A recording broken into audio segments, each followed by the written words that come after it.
নীলু রায়ের সামনে সূর্যকে হাত জোড় করে বলে ওঠে, প্লিজ সূর্য, তুমি আমাকে ডিভোর্স দিও না। রায় নীলুর মুখে যখন জানতে পারে নীলু সূর্যকে পাগলের মতন ভালোবেসে ফেলেছে, এই কথা শুনে রায় নীলুর বিষয় নিয়ে কথা বলার জন্য সূর্যকে ডাকে।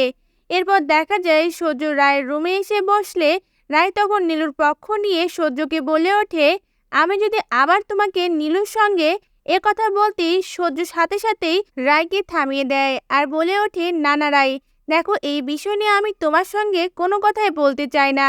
তুমি অসুস্থ আছো বলে নয়, যে কোনো অবস্থায় আমি আমার সিদ্ধান্তে অটল থাকব।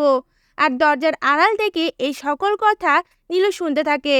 আর তখনই নীলু ছুটে এসে সূর্যের সামনে দাঁড়িয়ে হাত জোড় করে কান্নার নাটক করে বলতে থাকে, প্লিজ সূর্য, তুমি আমাকে ডিভোর্স দিও না। আমি তোমাকে সত্যি সত্যি ভালোবেসে ফেলেছি, তোমাকে ছাড়া বাঁচবো না আমি। এই কথাগুলো শুনে সূর্য চমকে ওঠে আর একদৃষ্টিতে নীলুর দিকে তাকিয়ে থাকে। এটাই হচ্ছে নতুন পর্বের আপডেট। পরবর্তী এপিসোড আসা মাত্রই সবার আগে দেখতে আমাদের চ্যানেলটি সাবস্ক্রাইব করে পাশে থাকা বেল বাটন বাজিয়ে রাখুন। ধন্যবাদ।